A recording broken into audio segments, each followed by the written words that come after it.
Hello అండి. అందరూ బావున్నారా? నేను మీ జడ్జిని. నల్లకోటు వేసుకుని జడ్జిగా కోర్టులో ఎన్నో క్రైమ్ కేసులను చూస్తుంటాను.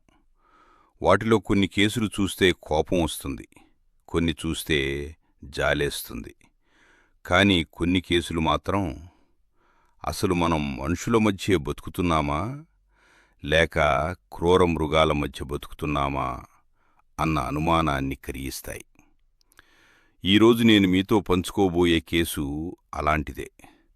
పైకి చాలా సింపుల్ మర్డర్ కేసులా కనిపించినా ఇప్పుడు నేను చెప్పబోయే కేసు వెనుక మన సమాజాన్ని పట్టి పీడిస్తున్న ఒక పెద్ద జబ్బు ఉంది.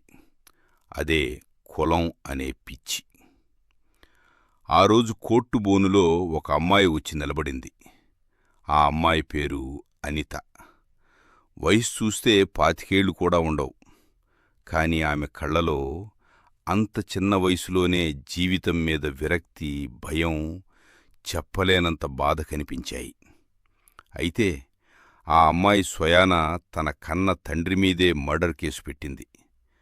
తన తండ్రి తను ప్రాణంగా ప్రేమించిన అబ్బాయి దినేష్ కుమార్ని అతి కిరాతకంగా నరికి చంపేశాడని ఆ అమ్మాయి కంప్లైంట్. కన్న తండ్రి మీదే కూతురు కేసు పెట్టడం అంటే అది మామూలు విషయం కాదు గదా. అందుకే నేను ఆ అమ్మాయిని చాలా నెమ్మదిగా జరిగిందేంటో వివరంగా చెప్పమ్మా అని అడిగాను. అప్పుడు ఆ అమ్మాయి ఏడుస్తూ తన కథ చెప్పడం మొదలుపెట్టింది. వాళ్ళిద్దరూ అంటే అనిత మరియు దినేష్ ఒకే ఇంజనీరింగ్ కాలేజీలో చదువుకుంటున్నారు. ఇద్దరిది ఒకటే బ్రాంచట. ఫస్ట్ ఇయర్ నుంచే వాళ్ళిద్దరి మధ్య పరిచయం ఉంది. 3 ఏళ్లుగా వాళ్ళు లవ్ చేసుకుంటున్నారు. ఆ అబ్బాయి దినేష్ చాలా మంచివాడని, ఎలాంటి బ్యాడ్ హ్యాబిట్స్ కూడా లేవని అనిత కోర్టులో నాతో చెప్పింది. అయితే అంతా బాగానే సాగిపోతున్న వాళ్ళ కథలో ఒక 3 నెలల క్రితం పెద్ద తుఫాను వచ్చింది. అదే వీళ్ల ప్రేమ విషయం అనిత ఇంట్లో వాళ్లకి తెలిసిపోయింది. ఇక అక్కర మొదలయింది అసలు కథ. ఇంట్లో తెలియగానే వాళ్ల నాన్న రామారావు అనితను విపరీతంగా కుట్టాడు. ఆ అమ్మాయి ఎంత కన్విన్స్ చేయటానికి ట్రై చేసినా అతను వినలేదు సరికదా. తన కూతురు ప్రేమించినవాడు తమ కులంవాడు కాదని, ఈ పెళ్లికి తను అస్సలు ఒప్పుకోనని పెద్ద గొడవ చేశాడు. అక్కడితో ఆగలేదు ఆ పెద్ద మనిషి. ఏకంగా కాలేజీకి వెళ్ళి దినేష్ కుట్టి అక్కడే అతనికి గట్టిగా వార్నింగ్ కూడా ఇచ్చాడు. అయినా సరే ఆ అబ్బాయి ప్రేమించిన అమ్మాయిని వదులుకోవటానికి ఇష్టపడలేదు.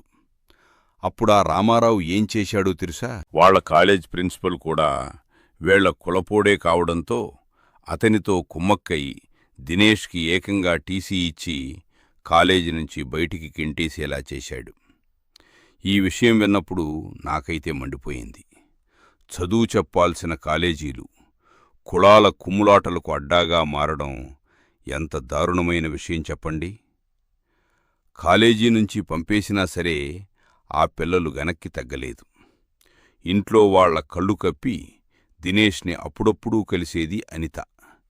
ఈ విషయం తెలిసిన ఆ కసాయి తండ్రి రామారావు అనితను మాత్రమే కాదు, అనిత వాళ్ల అమ్మను కూడా చితకబాదేవాడట. ఈ టార్చరంతా భరించలేక ఇంక లాభం లేదనుకుని వాళ్లు పెళ్లి చేసుకోవాలని డిసైడయ్యారు.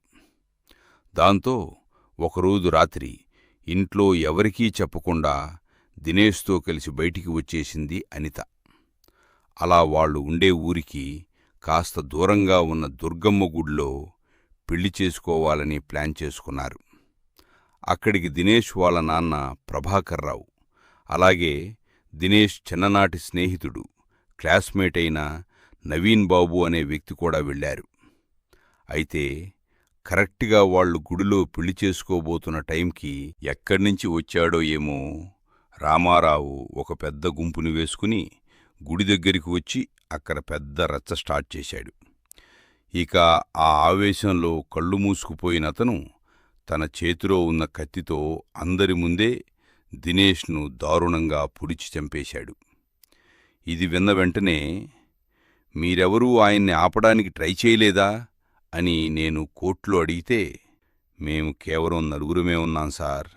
వాళ్ళు చాలా ఎక్కువ మంది ఉన్నారు, ఆపలేకపోయాం అని అనిత వెక్కి వెక్కి ఏడ్చింది. ఆ రోజు ఆ అమ్మాయి కన్నీళ్లు చూస్తున్నప్పుడు నా గుండె తరుక్కుపోయింది. తర్వాత విచారణలో భాగంగా దినేష్ వాళ్ళ నాన్న ప్రభాకర్రావుని బోన్లోకి పిలిచాను. కొడుకుని కోల్పోయిన ఆ తండ్రి ఏడుస్తూ తన కళ్ళెదుటే గుడిలో తన కొడుకుని రామారావు కత్తితో పొడిచి చంపేశాడని సాక్ష్యం చెప్పాడు.